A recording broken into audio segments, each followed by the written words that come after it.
Welcome to Scoop and Scale, where we dish up the science and weigh the facts about mostly equine nutrition. I'm Jill Jackson, lifelong equestrian, podcast producer, and pony owner. I'm a dressage rider and at-home horse keeper, living the challenge of managing easy keepers on multiple acres of pasture. And I'm equine nutrition consultant, Dr. Claire Tunis of Clarity Equine Nutrition. I develop diet plans for horses ranging from metabolic seniors to Olympic athletes. I also consult for equine nutrition companies. I'm a scientist, dressage rider, and pony club mom. Claire and I have been horse friends for almost 20 years, and like all good horse friends, we're always talking horses. We talk about the challenges of managing our horses, our riding struggles, feeding horses, and what's going on in the wider equine community. This podcast is a place for us to have conversations mostly about equine nutrition. It's for anyone who wants to make better choices when it comes to feeding their horses. And before we get started, a quick disclaimer. The information in this podcast is general and not meant to replace the individualized advice of your own qualified equine nutritionist or veterinarian.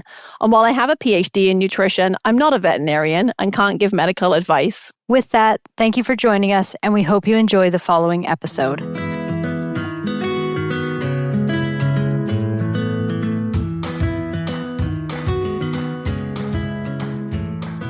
When we think of feeding horses hay pellets, most commonly we think about feeding them to horses that can no longer chew hay. Another common use is to use a small amount as a base to add some supplements to. But there are lots of other reasons and times where feeding hay pellets can be a necessity. Today, we're going to discuss all things related to hay pellets and also cubes, including situations where they may be a necessity, as well as their pros and cons. And, as always, we'll try to dispel some common myths. We have a lot of listeners in Australia. Shout out to all of our Australian listeners. And right now there is a hay shortage in southern Australia that's causing a lot of concern for a lot of horse owners. If hay availability is low, can hay pellets be used instead of hay or in addition to hay to make what hay you have last longer?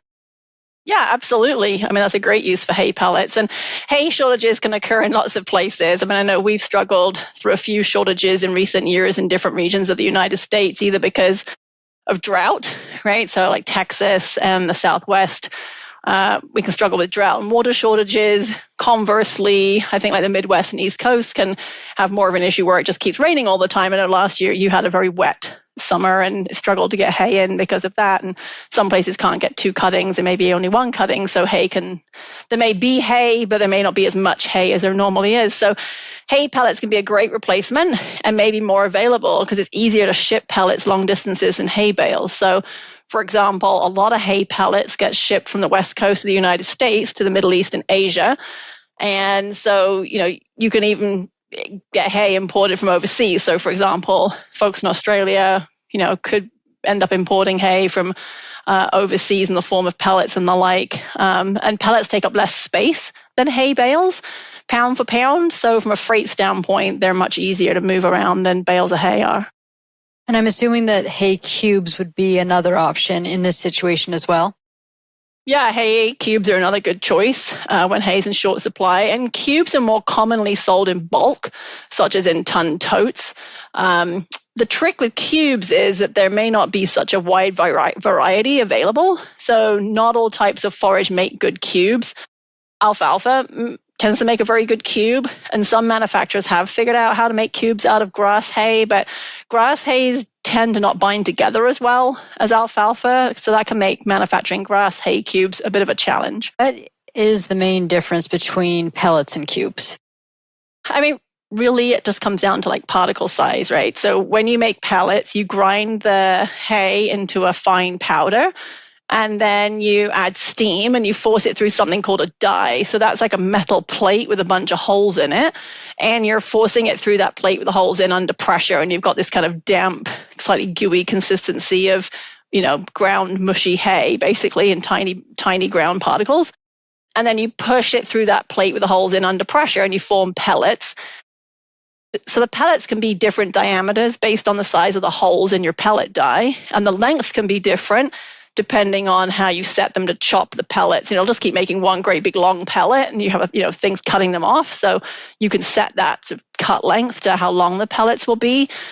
But cubes, the hay is chopped. And so, again, you're using pressure to form that chopped hay into small blocks. And cubes can vary in size. We have what we call mini cubes, which are about like an inch square, maybe 2 inches long, or the regular cubes that perhaps people are more commonly used to seeing, which are closer to maybe 2.5 inches square, and they can be 3 or more inches long. So that's the big difference, right? Cubes is made out of chopped hay. You can really see. I think of the hay in cubes as kind of what we tend to see in feces, right? So I was just going to say that it's just like what's in the manure balls. Go ahead. Totally. Exactly. Great minds think alike. Exactly. So you've got that it's kind of like that chewed length, chopped hay length. Pellets, really, it's ground to a powder before it's made a pellet. So the particle size is much smaller. Let's talk about some other situations where these alternative forage sources may be helpful.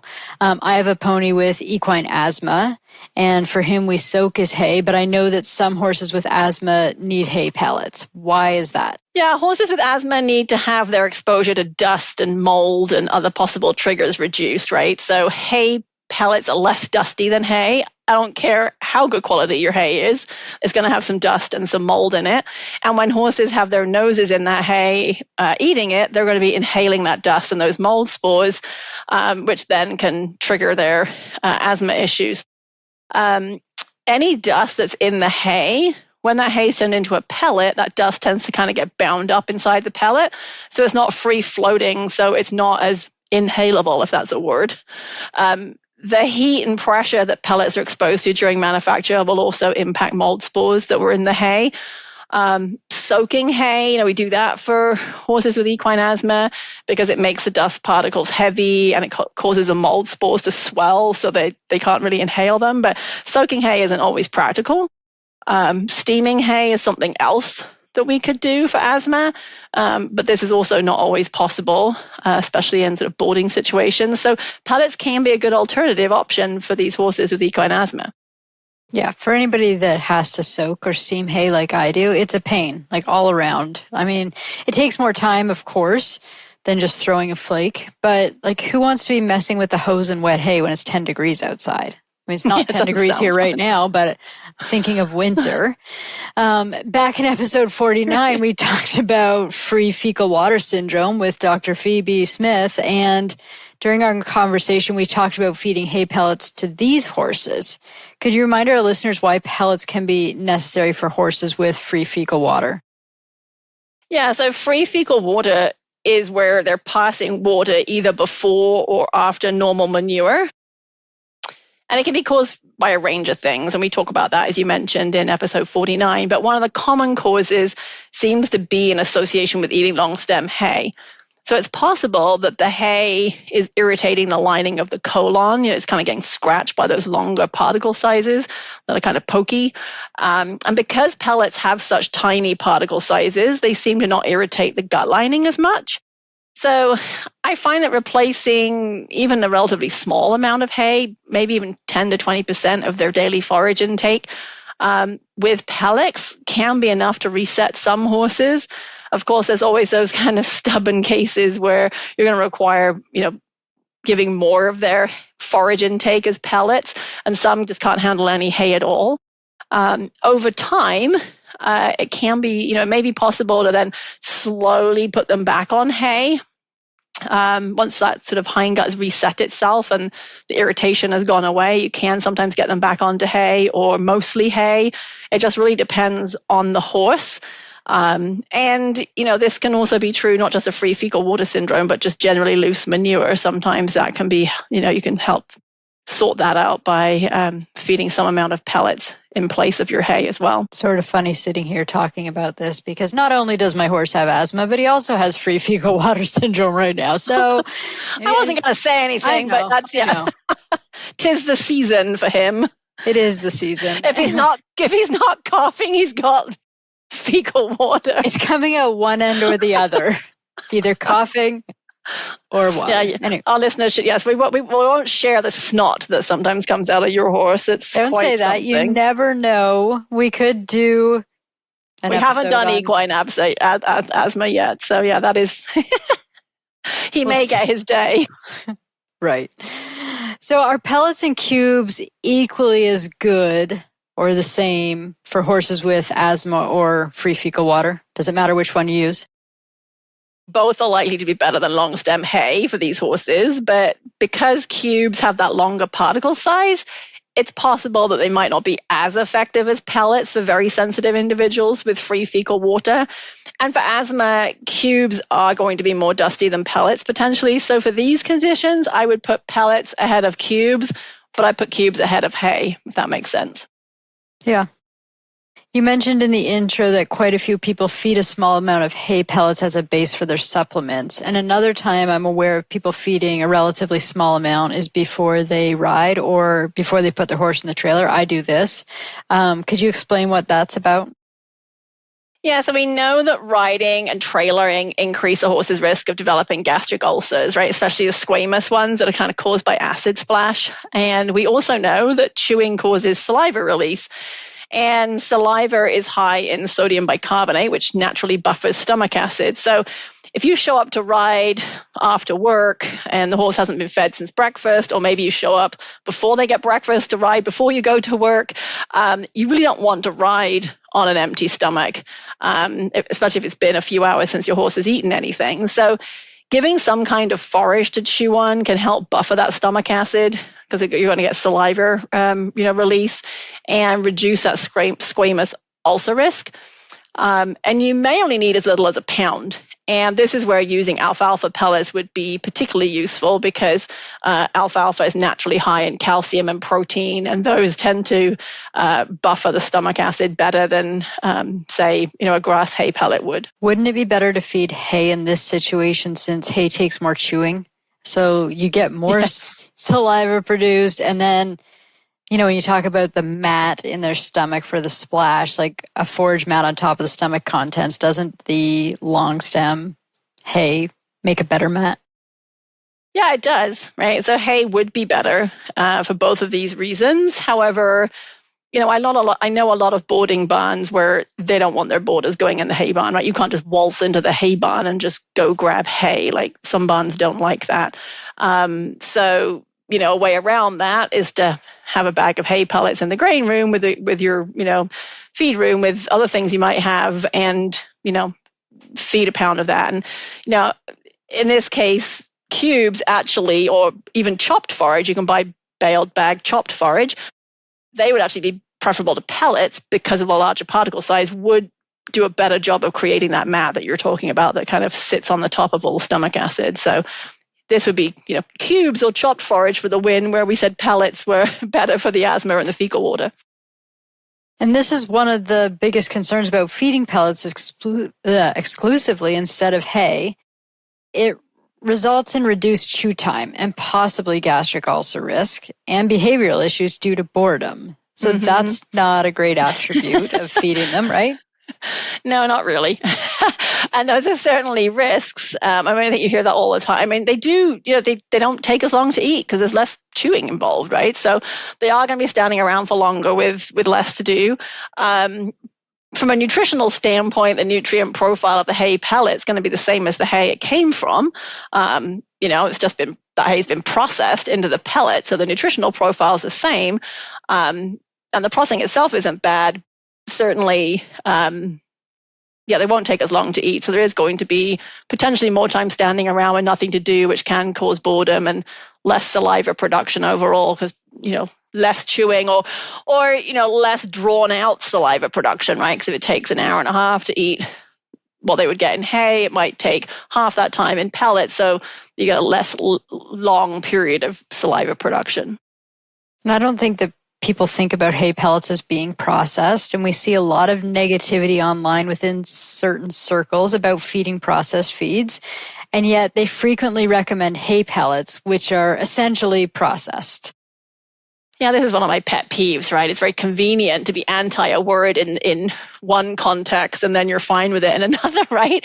But yeah, they're processed because you're grinding it or chopping that hay to make the particle size smaller, to make that hay pellet or cube, and it becomes more digestible as a result. It's more digestible than the long stem hay it came from. So, in this instance, the processing can actually be potentially beneficial. It has pros. It's more digestible, has some cons. It's not going to take so long to eat. Another time I can think that pellets or cubes may be fed is during evacuations. Like I'm involved with a group that helps coordinate evacuations during wildfires in Colorado. And sometimes horse owners have to evacuate with little warning or, no warning at all. And right. They end up, at a facility, usually a fairground, because there's lots of stalls there. And these often are not set up with hay, and they just end up getting stocked with donations from the community. So they don't have any control over what type of hay that they're going to be getting. It is possible that hay might not be available, and you're having to feed what you can get your hands on, like at that facility, which it might just be pellets or cubes. There might not be any bales of hay to be had.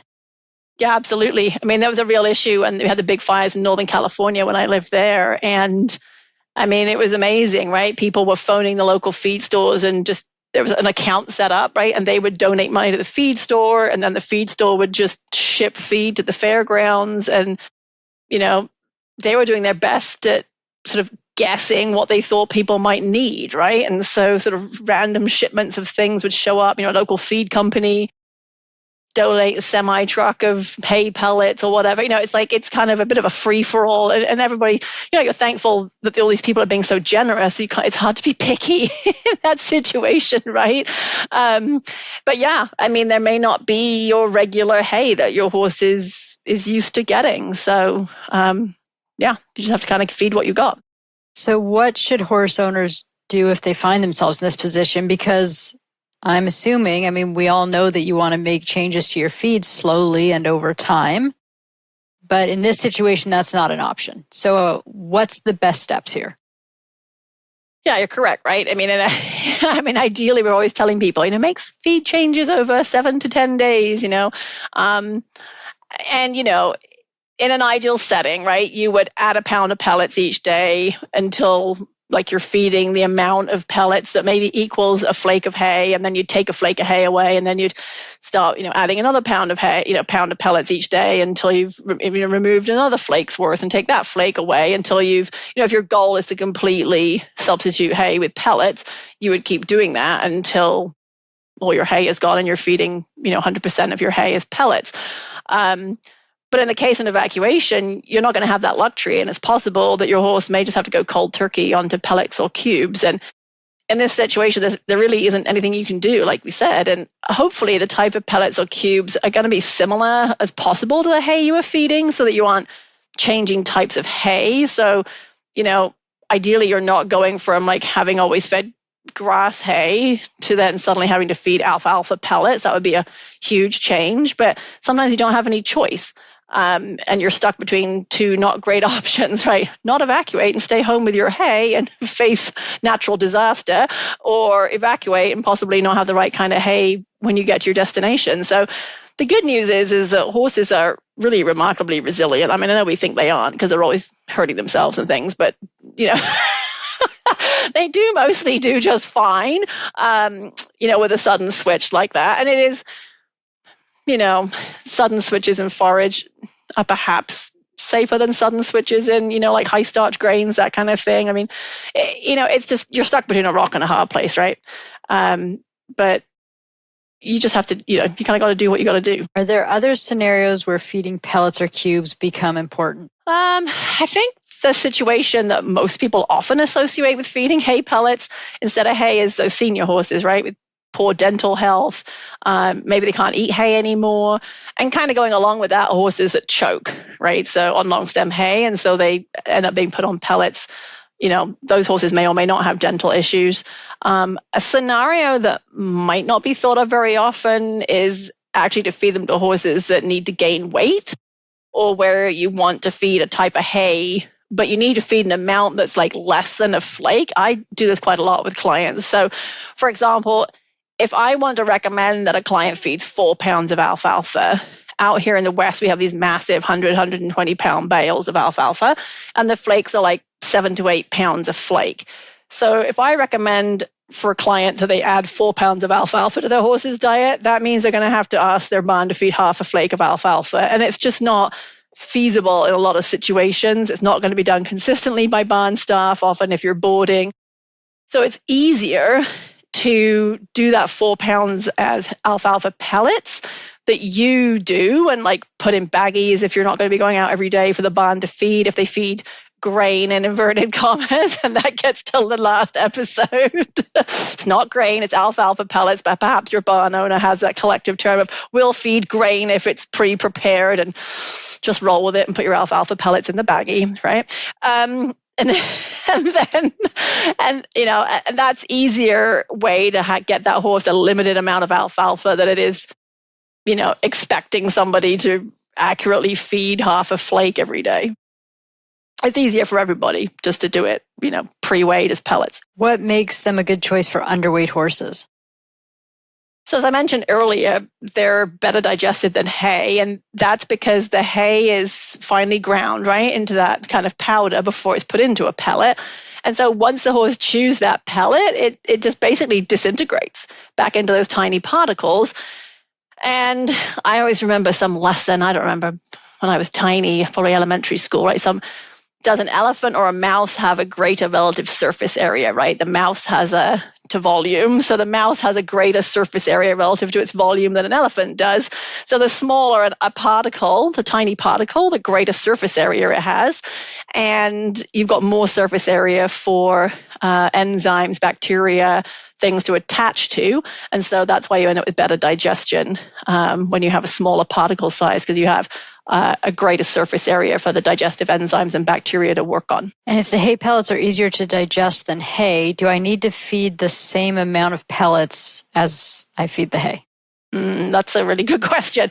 It's hard to know, and it's going to depend on your horse. So I always tell people, like, if they're going to switch from pellets to hay, from hay to pellets, that we're going to start off by feeding the same amount of pounds of pellets as you were pounds of hay, because it just seems like a sensible place to start, right? Realizing that you may need to scale back the amount of pellets that you're feeding because they are more easily digested. Your horse may actually gain a little weight. If you feed 20 pounds of hay or 20 pounds of pellets, they may gain a little weight on the pellets, or they may not. Depends on the individual horse, right? So you may find you have to scale back the pellets a little bit, but you'll know that over time. And it's important, though, that if you do scale those pellets back, that you make sure that you're still feeding that sort of ideal minimum of like 1.5% of body weight per day as forage, so we maintain gut function. That would require weighing the horse and estimating what their ideal weight should be. And we have an episode 38, that will tell you how to body condition score your horse and estimate their body weight. Yep. Check that out. So let's talk about the elephant in the room when it comes to pellets and why most people don't like them, which is the fact they don't take very long to eat in comparison to long stem hay. That's true. They don't. That does or can have some health implications, like from boredom, just because they're going to eat real quick and then they're standing around, right, to potentially greater gastric ulcer risk, because they're not going to be chewing for as long. And again, there's going to be those big gaps between eating. Yeah. Both of those things are true. But, kind of like the evacuation situation we just discussed, like being unable to make a gradual introduction to a new feed, I think you have to weigh up the pros and cons, right? There's always going to be cons, right? And I think that's true of horsekeeping in general, right? But for example, if your horse has poor teeth and is at risk of choke on long stem hay, and so it needs to be fed pellets, but being on pellets means less chewing and therefore less saliva production. So, greater risk of ulcer because you've got less buffering, greater risk of ulcers because maybe it's standing around longer between meals. You have to decide which risk you're willing to live with, right? Which is the more likely risk? Possibly choke, right? I would think in this case, the choke is the greater risk if your vet is telling you that, they shouldn't eat long stem hay anymore because they've had 2 choke episodes or whatever, or looking in their mouth and they're like, these teeth really aren't capable of chewing hay, or, a risk of choke. I would likely take my chances with ulcers, because at least with the ulcers, there's other things I can do to reduce the risk. So for example, I could feed a supplement that buffers the stomach acid, right? So there's always ways to reduce the risk of boredom. You can, use toys and things and try, there's things you can do there. Same with ulcers, there's things you can do there while you're feeding pellets. And there's a number of kind of clever feeders out there too for pellets that will help make the meals last longer. Yeah, I have a prevent feeder. My horse, again, this whole episode, let's just keep talking about all the issues with my horse. He also chokes. Oh, I forgot about that. And the prevent feeder is a feed tub, and at the bottom of it, it has cups, multiple cups that are concaved. And so when you dump your feed in there, you can either feed it wet or you can feed it dry. And they have to use their lips and their tongue and go to each cup and clean out each compartment. And so it increases the feed time by slowing them down. It gives them a little bit of enrichment, is similar to grazing because they're moving their mouths around on the surface. Right. So I did put up a video of that when we talked about it on one of our previous episodes on our YouTube channel, and I will link that in the show notes. Great. Yeah. No, the prevent feeders are great. And then, the other old way of stopping horses, I learned about this in Pony Club. I don't know about you. Horses that rush their feed, or what we call bolting their feed, when they, like in a bucket, if you've got like a 5-gallon bucket type of deal and you put their feed in and they just like open their mouths and just fill their mouths with feed and can cause them to choke. There's, if you get large round rocks and put them in a shallow pan, that can kind of slow them down as well because they have to kind of work around the rocks to get their feed, and you can do that with pellets as well. But you can also do that with Great Danes. Sorry. What, put a Great Dane in the bucket? What do you mean? No, because I foster so many rescue Great Danes, and a lot of them have been, they're emaciated, that they eat too fast. They just scarf it down. And so that is like the first thing I always do is go get some big rocks and put them in their feed dish. Same thing. Yeah, I know. I have house pony. House pony. I know. I have one of those mazes, kibble mazes for our Springer Spaniel, because he obviously doesn't get as much food as your Danes, but I timed him one day eating his kibble. It was literally gone in 30 seconds. It was gone. And I was like, okay, yeah, this needs to be slowed down. So I ordered a maze. Sometimes I just chuck it on the floor underneath the dining room table, and he has to we have hardwood floors, and so he has to kind of work all around the legs of the table and whatever. We only have one dog, right? So he's not worrying about somebody else stealing it. But and they make those mats too for dogs, right? Like they're like bath mats, but you put the kibble on it and they have to They're called puzzle mats. Thank you. I knew you'd know. Yes. Anyway, but there's all sorts of, I don't know that anyone's come up with a puzzle mat for horses. Wrong. There is one. There actually is? Yes. Yes. Oh, of course there is. Of course. Anyway, I was going to say that there are a number of automatic feeders, automatic like pellet dispensers on the market, and my personal experience has been with iFeed feeders, and I like them for a couple of reasons. First, because you can program it to feed at multiple intervals around the clock. So you can literally have it feed every hour if you like. Secondly, you can program it to feed a specific amount of pellets. So you can say, I want to feed a pound of pellets every hour if you want. Third, when it does feed, it doesn't just drop the whole pound out in one go, which is what most of the automatic feeders do. iFeed especially, they have like a patent on the fact that theirs will drop 2 ounces at a time. So for example, if you want to feed 2 pounds of pellets at 8 a.m., instead of dropping all 2 pounds, it drops 2 ounces every 30 seconds, 16 times, right? So that's going to take 8 minutes to drop that 2 pounds of pellets out. So again, it's like it's making that meal last even longer than just the initial drop time. So it's really a handful at a time. So there's very little risk of gorging on, if you dropped 5 pounds out in one go, they could choke on that. But that's not going to be a risk really with this because it's just a handful at a time. I've used this feeder basically to recreate grazing. Like you can really simulate grazing with this thing by having it drop pellets a lot. And I have clients who, they're in barns where the horses get fed at like 4 p.m. and 7 a.m. and that's just the way the boarding barn, the staffing situation works out. And so those horses are standing around for basically 12 plus hours between meals. And so these pellets dispensers are great because the client can set the pellet dispenser up to, drop some pellets at midnight, 3 a.m. or whatever. And then that way that horse isn't standing around all night with no hay. The other really interesting thing about them that's great is you have a central controller and you can run multiple stalls off that one controller. So like the small controller, I think, does like 8 stalls. The next one does like 16 and it keeps going up. And yet each horse has its own pellet hopper, and that's where you determine how much gets fed. So they'll all get fed at the same time, but each horse can get a different amount. Years ago now, I stayed in a barn where they actually had one of these. The room I was staying in was in the barn, and I woke up in time for this thing to go off in the morning, and there were probably 15 horses in this barn, and only one of them had the feeder.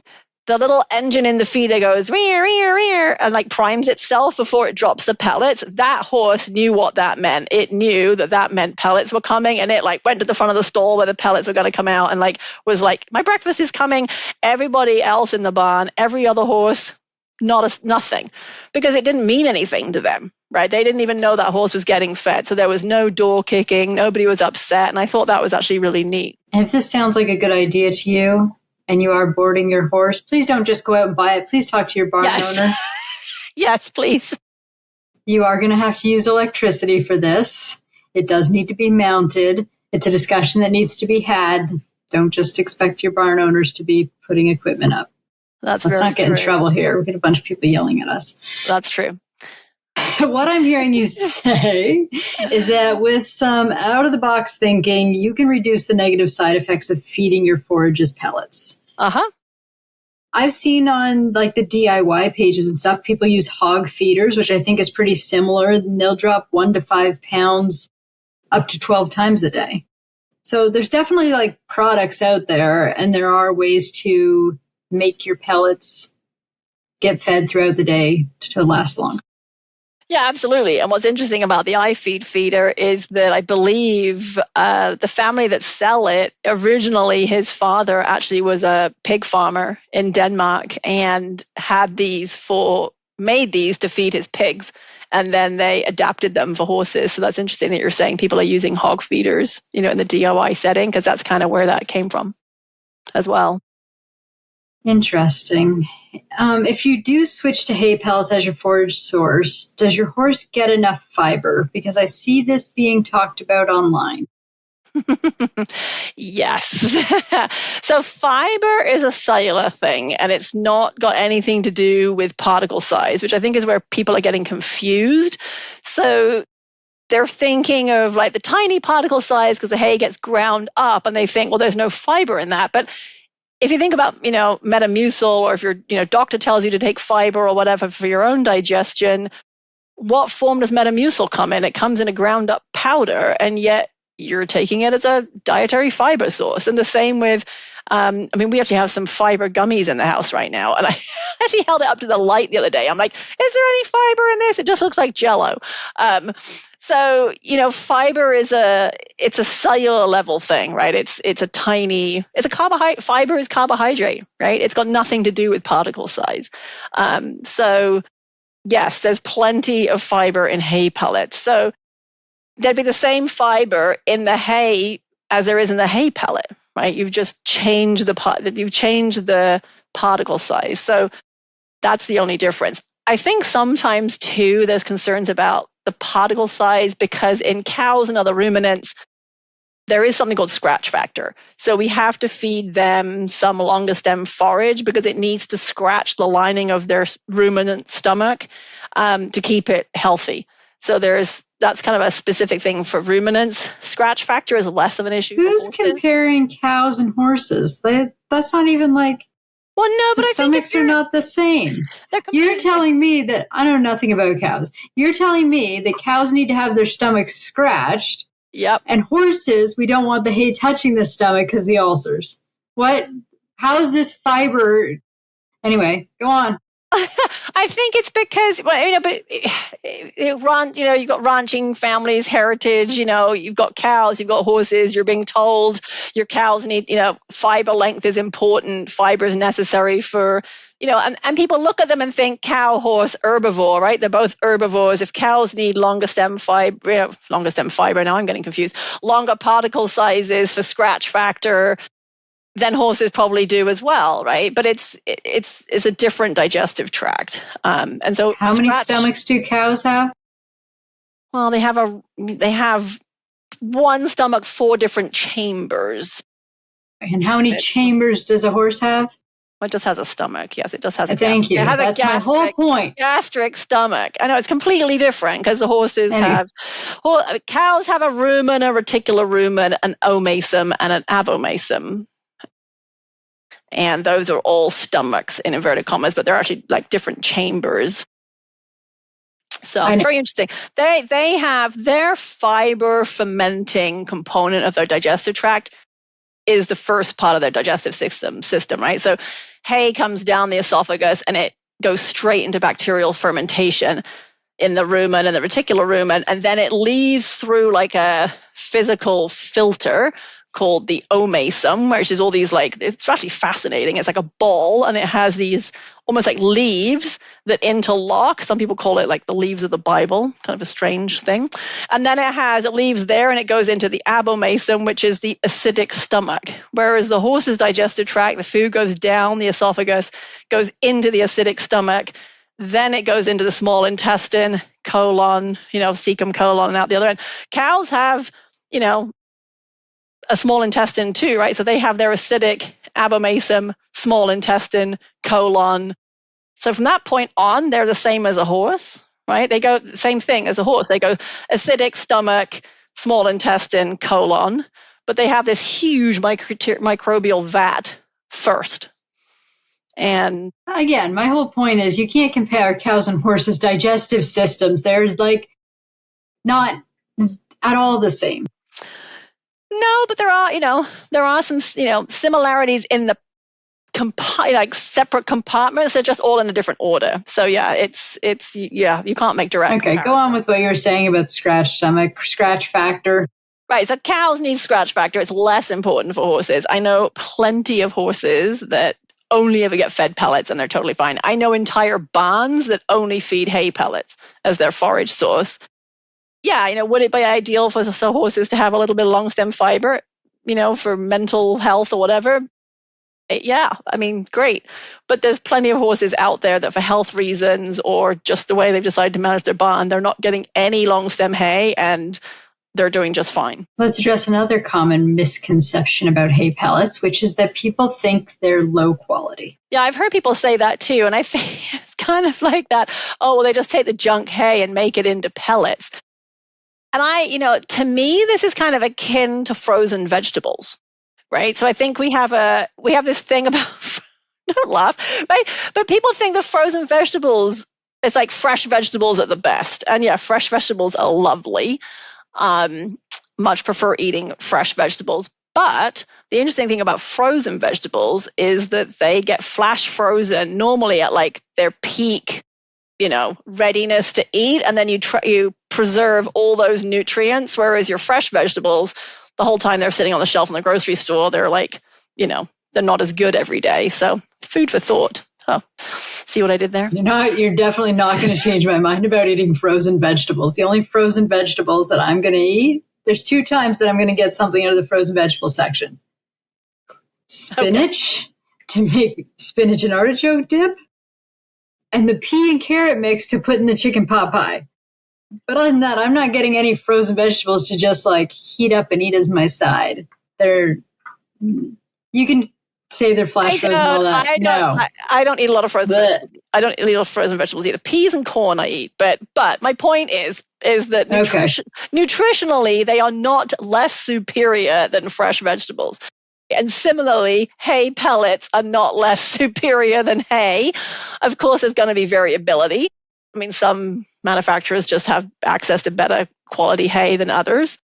There's a range of hay qualities, and some people are going to get better hay to put in their pellets than others. But Some manufacturers are more committed to quality, but it's not, like all these things in life, you can't make sweeping generalizations and say that all hay pellets are lower quality than hay, right? It just doesn't work that way. It's an inaccurate generalization, which I find really annoying. I just get really frustrated by those when it comes to equine nutrition. They're all over the place.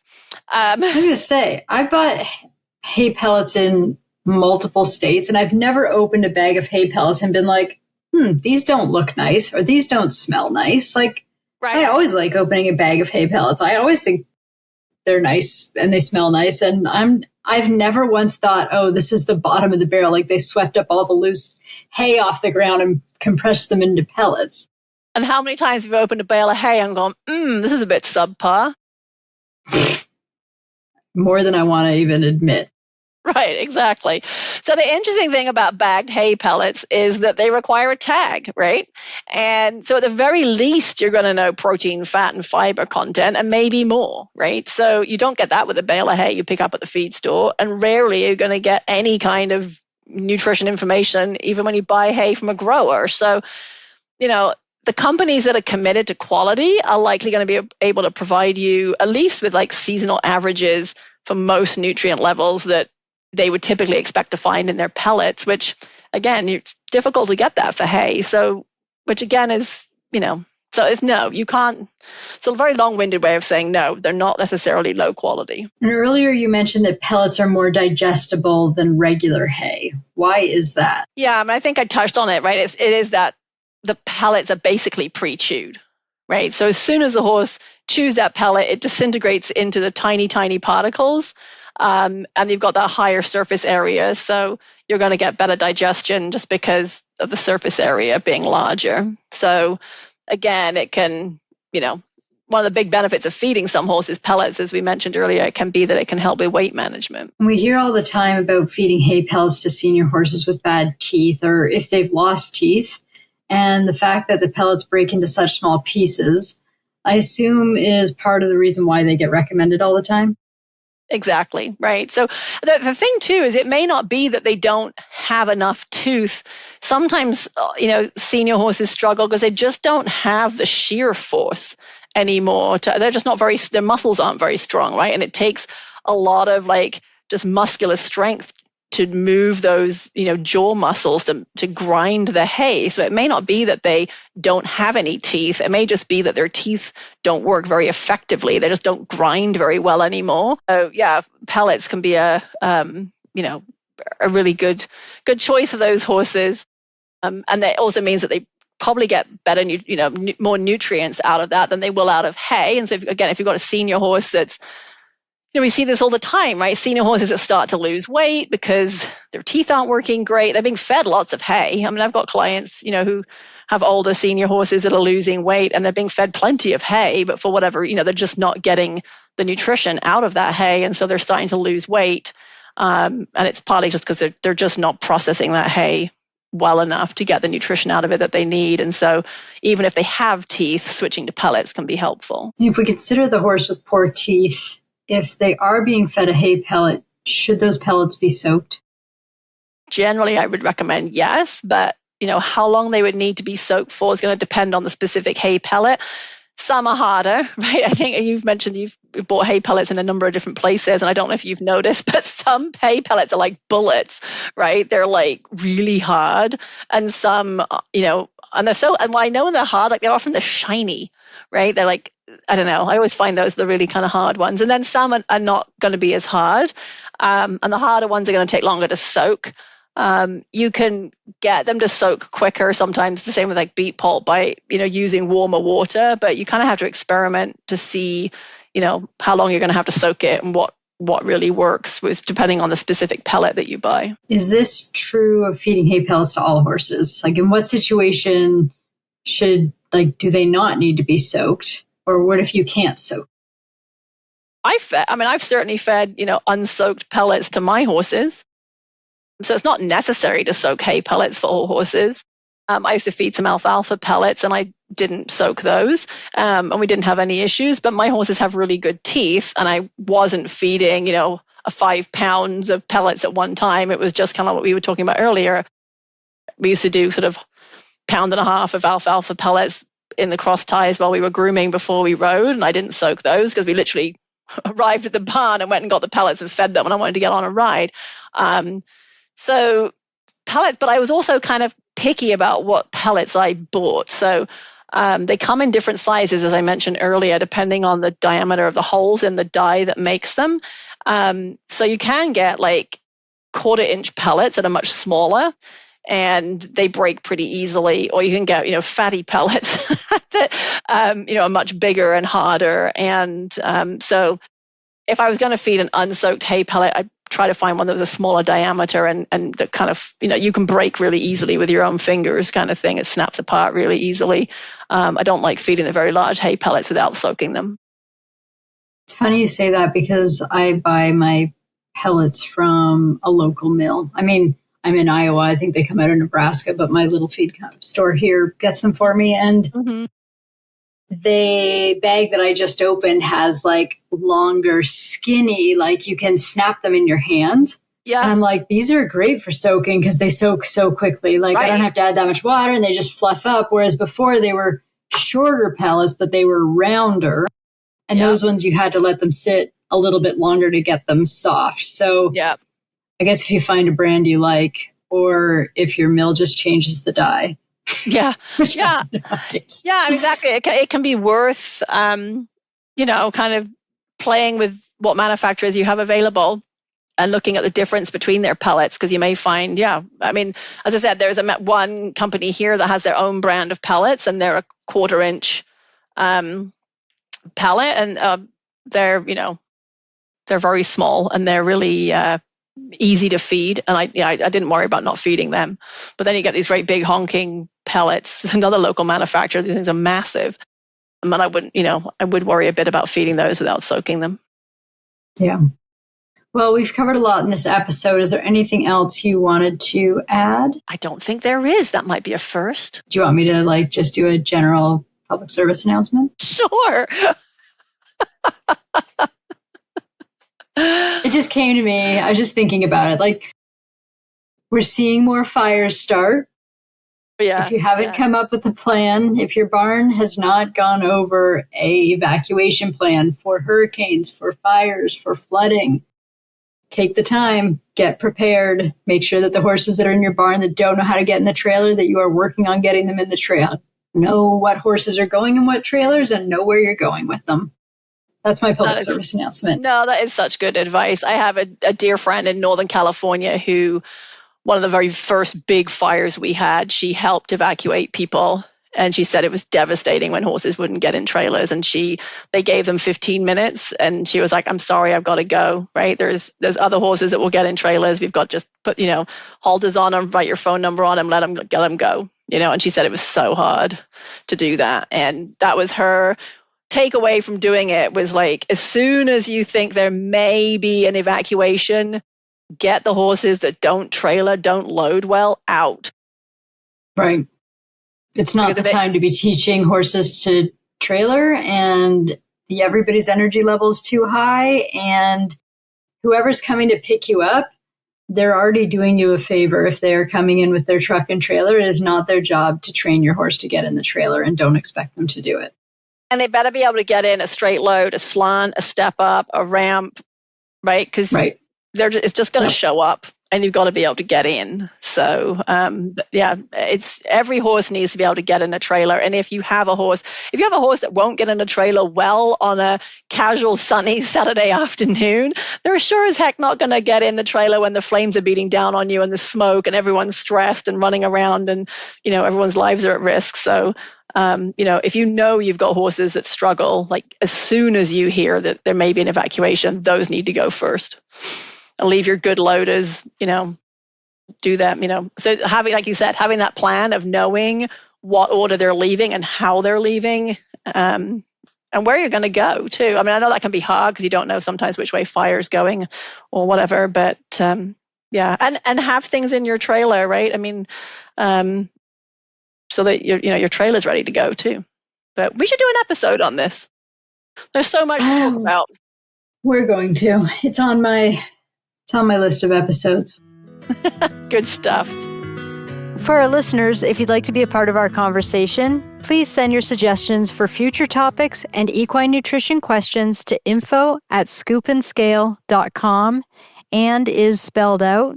You can also find Claire at clarityequine.com. We know that if you're like us, you're probably listening to this while driving or doing barn chores. But when your hands are free, if you'd share it with your friends on social media and be sure to subscribe on your favorite podcast platform, it helps other horse lovers like you to find us. For the Scoop and Scale podcast, I'm Jill Jackson. And I'm Dr. Claire Tunis. Thanks for riding along with us.